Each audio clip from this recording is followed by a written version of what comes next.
is going to take quite a hit. And they were one of the first businesses to organize and come out and say, hey, wait a minute, you can't do this. This will devastate our industry. Richard Bump. Where is Richard? All right, Richard Bump, our next speaker, representing Rhode Island salons against taxing services. And all the other, look at them all. Excellent, unbelievable, that's what I'm talking about. Yeah. Thank you. Lynn Jennings, she's the one that said, you know what, I'm getting a Facebook page started, and I'm getting people, we're not standing for this. That's what we need.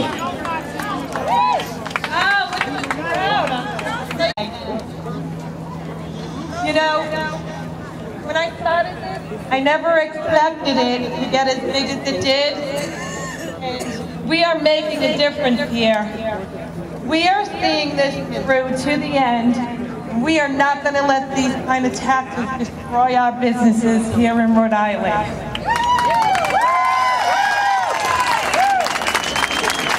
Richard Bump, he's the president. He's got some things that he would like to say. Thank you, Lynn. If this week was a prize fight and I was keeping score, I'd say the winner of round one was the taxpayers, the small business community, and everyday citizens in Rhode Island.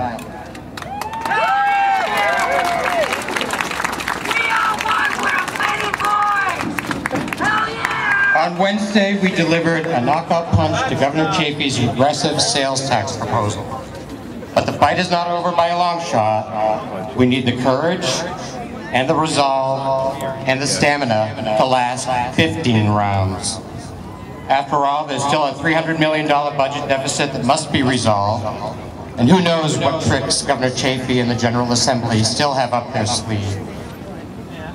We must make sure that this budget is not balanced by taxing our small businesses and citizens to death. Well, let's go back to last month for a minute. On March 8th, Governor Chafee gave his budget address.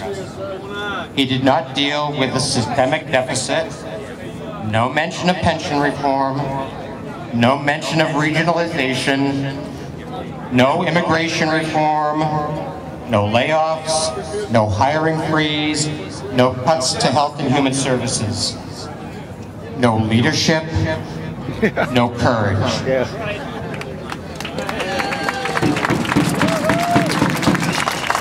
Instead, he proposed to broaden the sales tax to include items and services that have never been taxed. Like me, you were probably shocked when he announced a regressive 6% tax on the small business sector that he never mentioned once during his campaign. He did mention his barber Ernie would have to get by on less tips. Little did he know he was about to awaken a sleeping giant. The next day, the little lady that roared, Lynn Jennings, a self-employed nail technician in Cranston, started a Facebook page as a means to express our outrage at the governor's proposal to tax hair, salon, and spa services 6%.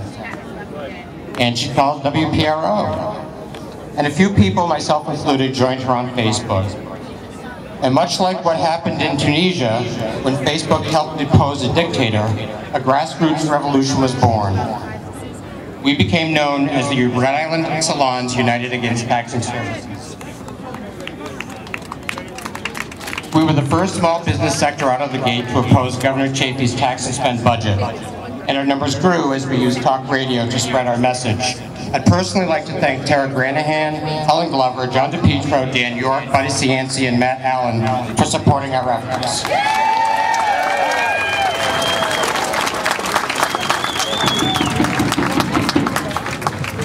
At our first meeting, we had maybe 20 people.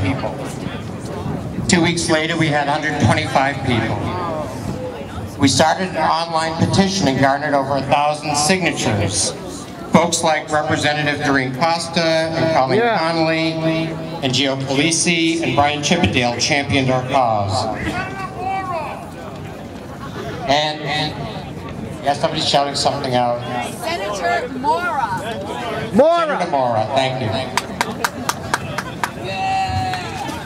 We distribute petitions in our business. Salons are like usually the last place politics, religion are discussed, but we started talking politics.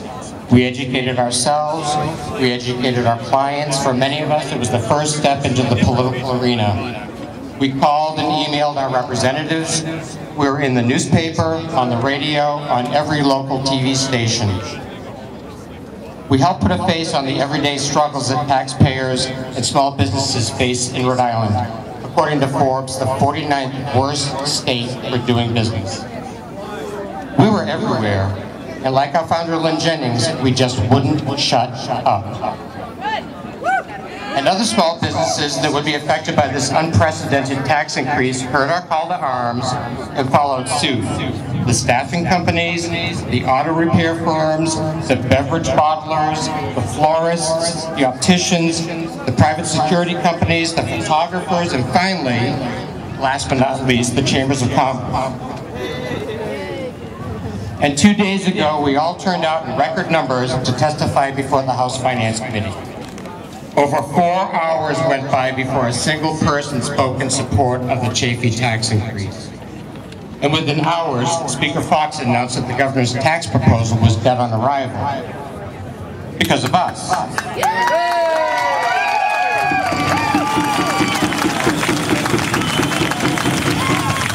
Because of all of you. Because of a grassroots movement. Think about what we accomplished in just over 1 month. We didn't have paid lobbyists. We didn't spend money on expensive radio and TV ads to make our point. This started as a Facebook revolution. It started because one woman was as mad as hell and wasn't going to take it anymore.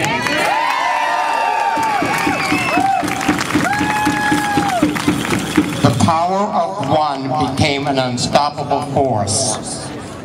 So today, I want to applaud our efforts and celebrate that we won the first round, but we can't declare victory. The fight is far from over. This is a marathon, not a sprint. Now is not the time to become complacent. Now is not the time to trust everything that Majority Leader Fox and Senate Leader Pfeiffer-Weed says. We will judge them by their actions.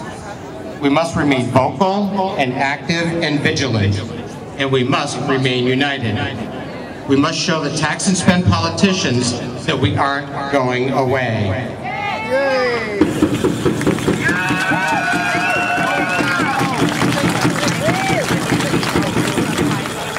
And that we will remember who stood up for us. But more importantly, come Election Day 2012, we will remember who voted against us.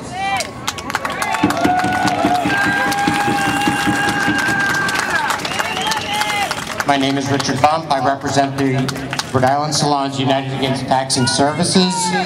Thank you. Keep up the good fight.